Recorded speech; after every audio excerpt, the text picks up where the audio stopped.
Hey guys, Risque here, and welcome back to Dream Daddy.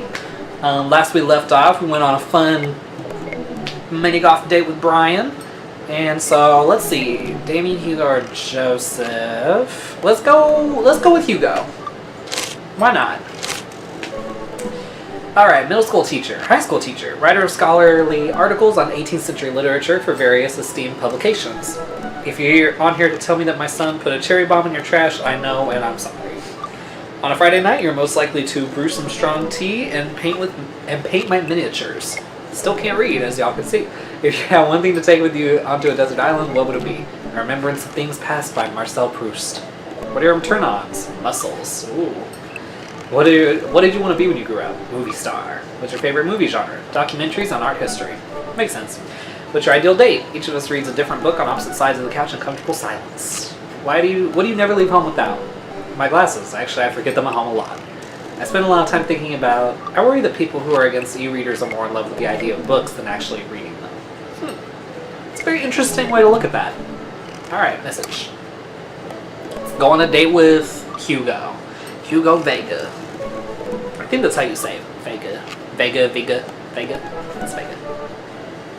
I say that because there was a character on CSI that was like Detective Vega, and that's how they said it. So, anyway, I navigate to Hugo's dad book page and type out a message. Where is the cursor? Jesus. Anyway. Hey Hugo, great seeing you at the barbecue. Want to hang out sometime? I wait for a few more minutes before the computer dings. I'm so glad you messaged me, and I definitely want to hang out sometime, but I have a favor to ask. Our class is going on a field trip to the aquarium today, and one of our chaperones called in sick. Is there any possible way you can come by and replace them? Uh-oh. I completely understand if you don't want to or can't make it, but I'm going to be honest with you here. It's the middle school class. I need as much help as I can get. I think about it for a moment, and that's a lot of screaming kids that I'd be accountable for, and they're middle school, arguably the worst age to be. I think that's like universally, like everybody is that age, because it's puberty and you smell weird and you don't know why. Amanda silently trudges into the kitchen and pours herself a bowl of cereal. Morning, Amanda. Morning, Pops. Hey, how was middle school for you? Ugh. Bad, but nobody likes middle school. It's 3 years of bad acne, crying, being generally terrible. Ugh. Everyone sucks, no self-awareness. It's just a bunch of hormonal teenagers locked in a gross old building for 40 plus hours a week doing long division and starting fights over, I don't know, pizza day, top 40s pop. Middle schoolers should be avoided at all costs. Mm-hmm. What was your middle school experience like? I don't remember. It was so long ago. We probably rode dinosaurs to class and bartered for lunch with the tiny skulls of the animals we had slain. You probably had to walk uphill in the snow both ways too, huh? And we liked it. Huh. See, middle schoolers are reprehensible. Wait, why are you asking me about middle school? Oh, Mr. Vega requested my help to chaperone his middle school class to the aquarium. Just wanted to know what I was in for. You get to go to the aquarium? Are you kidding me? The last field trip I got to go to was to the clam chowder factory. They didn't even give us clam chowder. They gave us square pizza at the clam chowder factory. Oh, is that why you won't eat clam chowder anymore? No, it's because Bobby Wellingham threw up into one of the baths of clam chowder and I'm the only one who saw it happen. It haunts me. Right, let's leave that story firmly in the past. Huh. Anyway, you should just do it. Mr. Vega sounds like he could really use the help. Plus, you get to hang out with cool fish. Amanda, I get kind of weird about aquariums. The ocean makes me nervous. What, are you worried that a whale is going to pop out of the touch tank and swallow you whole? Don't you put fear in my heart. Well, do they have penguins there? Yes, they have penguins there. Alright. Then it's settled. Penguins outweigh fear of ocean. I sit back down at the computer and let Hugo know that I'm available. He tells me to meet him at the aquarium and gives me the address. I grab my keys and kiss Amanda on the forehead before I head out. I arrive at the aquarium to find that the school buses have beaten me there. Preteens huddled around their teachers in small groups, yelling at each other and goofing off. Every teacher looks like they're at their wits' end. I don't know. Hugo jogs up to me looking frazzled. I'm so glad you're here. Hugo! I don't know. It's been a debacle all morning. We're shorthanded and most of the kids won't stop screaming, as I'm sure you know is the case with all middle schoolers. I lived through Amanda at 12. I'm all too familiar. Oh. Great. Well, it's you and me chaperoning a group of 10 kids. They're over here. Hugo walks me over to a gaggle of preteens who are all sitting on the ground playing with their phones. They're not kicking each other like some of the other groups, so we're off to a good start. Can you guys put your phones away? All the kids look up for a moment to stare at Hugo. Then they go back to texting. At least they're quiet. Oh. Too quiet. These guys are up to something. I can feel it. There's no way. They're too busy thinking about not getting food stuck in their braces to pull any stunts. It's middle school after all. We'll see. The classes start filing into the aquarium and Hugo hands out massive stapled packets of paper to each kid. These are due at the end of the field trip. Yes, this will be for a grade. No, you can't borrow a pencil. The kids collectively groan and grab the sheets from Hugo. What's in the packet? Hey! Honestly, it's just busy work so that the teachers can have a moment's reprieve. I think one of the questions asked them to sit quietly for 10 minutes to think about the Great Barrier Reef. Which apparently, that shark in that tank can't really happen because sharks like bump into stuff or whatever, and so they can't really be in aquariums. Like, it basically kills them. Like, I think being in aquariums kills a lot of marine life. It's really sad. Screw SeaWorld. Teacher hacks, I like that. Wait, I think you were an English teacher. I thought you were an English teacher. What does the aquarium have to do with books? Oh. We just did a unit on the old man in the sea. Nothing quite like introducing the kids to the fetal perseverance of the human spirit by making them pet stingrays. Oh. It gives us time to check out some of the exhibits as well. Come on, they have a phenomenal selection of tropical fish. I think they have like a bunch of the Finding Nemo fish. Like I see Dory, I see like the clownfish. I see the one that loved the bubbles. While the kids sit on the floor and pretend to do their assignments while they text, Hugo and I wander over to a large tank filled with brightly colored fish. Hugo points to a brown and white fish with long spines. That right there is a lionfish. Did you know that their stomachs can expand up to 30 times in size? Whoa. Oh. Their spines are venomous too. Nature is hardcore. Yes. You think that's bad? Take a look at this one over here. Hugo points to a spiny, grumpy-looking fish hanging out near the bottom of the tank. That's a stonefish, the most venomous fish in the world. And they just like keep it here? Oh, they're relatively harmless so long as you don't step on them. What happens if you step on them? Oh. Tissue necrosis. Cool. Oh. Nature's wild. Man, Hugo seems to know a lot about fish. I feel the overwhelming need to impress him. Harry, this didn't go well last time. Hey, see that fish over there? That one? Yeah, that's the American longfin. Oh. Yeah? Did you know that? Political fish trivia. The fish openly supports the legalization of marijuana. I didn't know it was so progressive. Times are changing, man. Oh. Wait, are you serious? Absolutely not. I'm playing it for the gag here. Oh. Ha, good one. We lead the kids to another room. Sharks, sea turtles, eels, and other marine life swim around in a massive floor-to-ceiling aquarium. The kids begin trying to take selfies with the sharks. Hugo leaves my side to separate two kids who started fighting over a Capri Sun. I walk around the room, reading the tiny little blurbs about different fish swimming inside of the enclosure. After a while, I look around and see Hugo again. He's gazing up at the aquarium in childlike wonder. The ripples in the water cast blue, moving shadows across his face. Someone surrounded by angry hormonal preteens, he looks completely peaceful. He looks really cute in this light. I hope he doesn't notice me staring. Wow. I walk over to join him. Beautiful, isn't it? We can learn a great deal from Mother Ocean. A great many mysteries lie in the ocean. It truly is fascinating to be able to observe it in a setting such as this. Okay, that went well. I wonder, do you guys know what his ethnicity is? I'm curious because he looks like he could be African American, but he also kind of looks like he could be Native American. And so I'm not sure, or maybe Hispanic. I don't know. I'm just curious. That's a very astute point, Harry. We stand together for a moment, admiring the wonders of marine life. We eventually make our way to the touch tank room, which seems to be the only thing the kids are actually interested in. The tank is filled with a variety of horseshoe crabs, sea urchins, stingrays, and small fish. I stand around the edges of the tank and keep a wary distance from the sea life.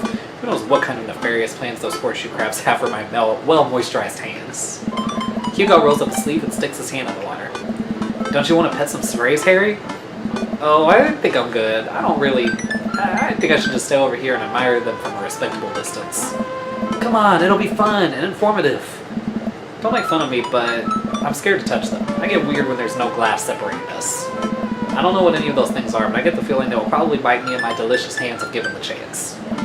Nothing in this tank can hurt you. The stingrays have had their barbs removed, the horseshoe crabs only eat little clams, and the anemones are perfectly safe to touch.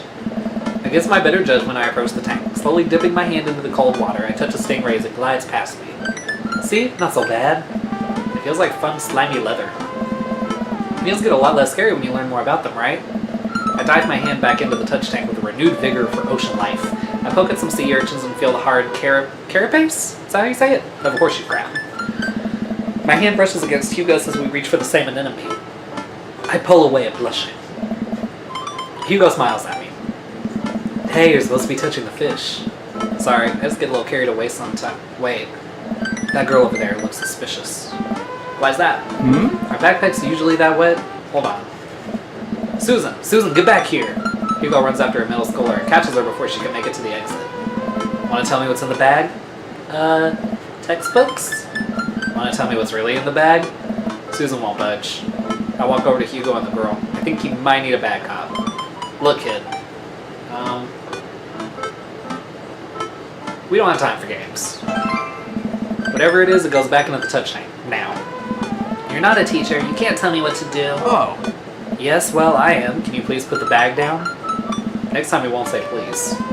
Susan glares at Hugo for a moment before dropping her book bag on the floor. It lands with a wet slap.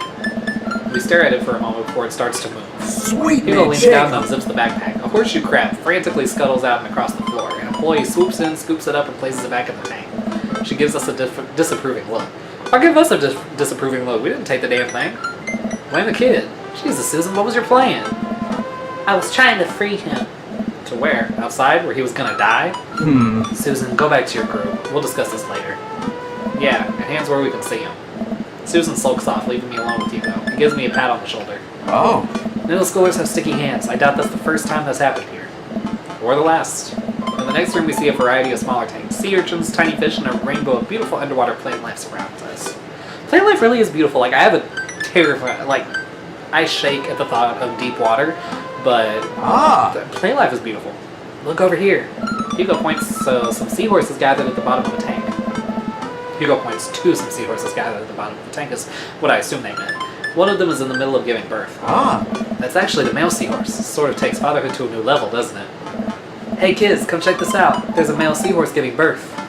A low murmur from the students. They just jump back on their phones. Hey. Fun fact, male seahorses can even give birth and then get pregnant in the same day. Man, we thought we had it hard. I wonder if they have to deal with their kids' awkward teenage years too. All however many thousand of them. You seem to know a lot about marine life, Hugo. It's not really my specialty, but I do make a point to learn as much as possible whenever I can. I think that learning shouldn't end when you leave school. We should challenge ourselves to find out more about the things we don't understand every day of our lives. Because if you stop learning, I don't think you'll ever be able to grow or change as a person. Good point. But I still don't trust the ocean.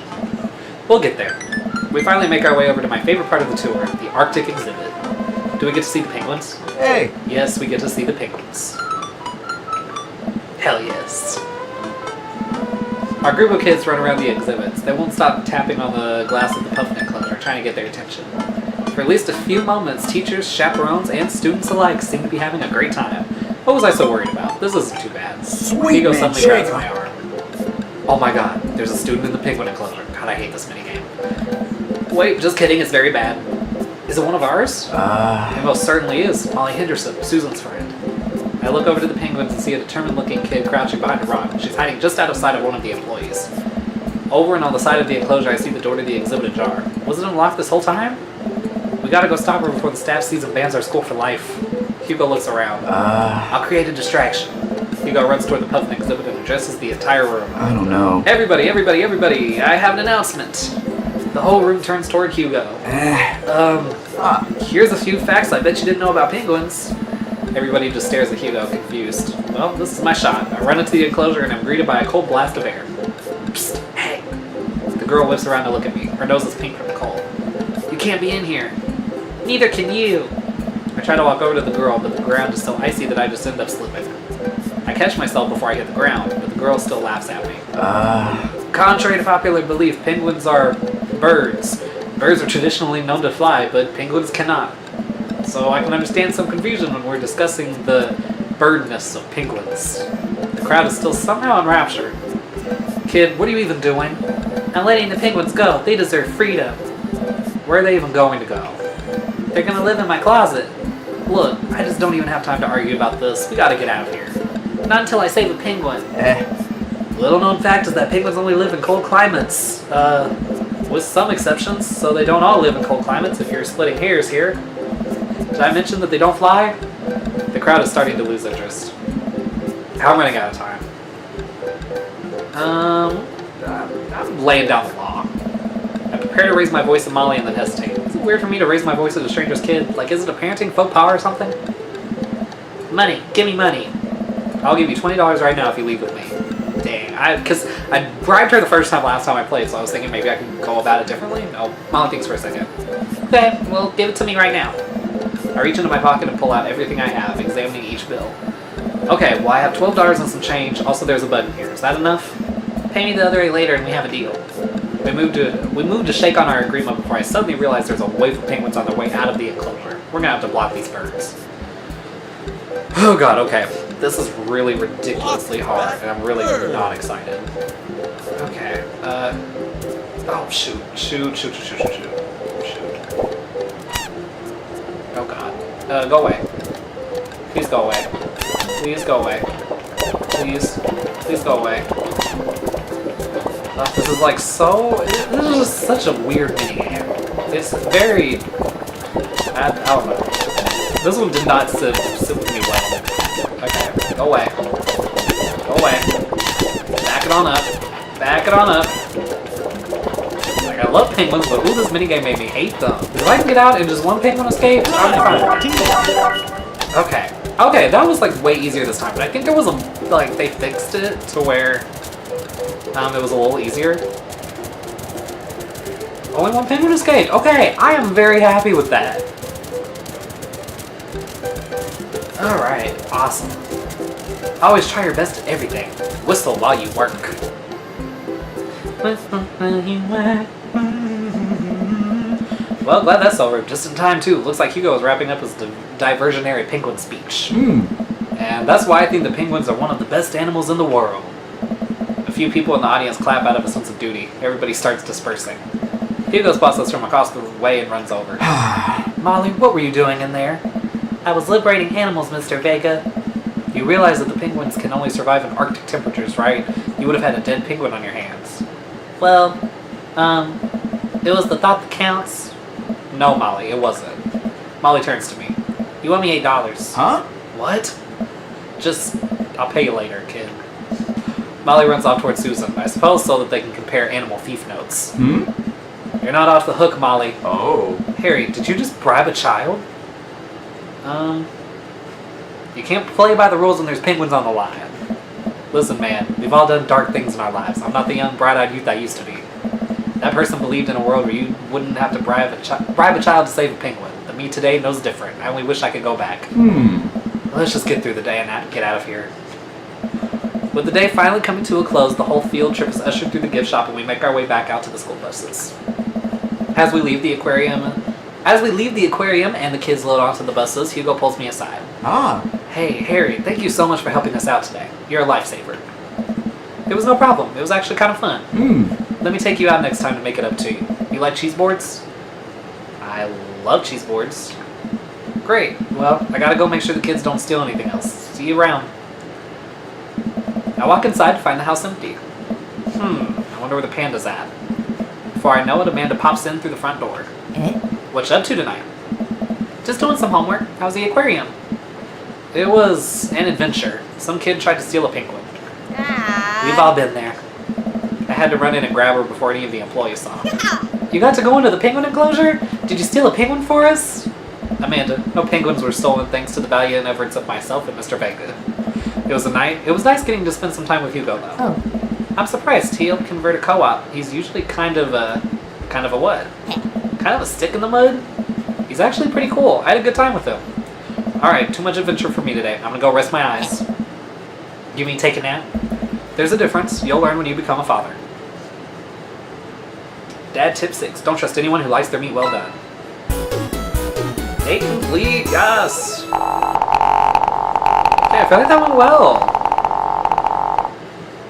Yes, right, That was so yes, good. that's You what I'm gave talking me about. Alright. goosebumps.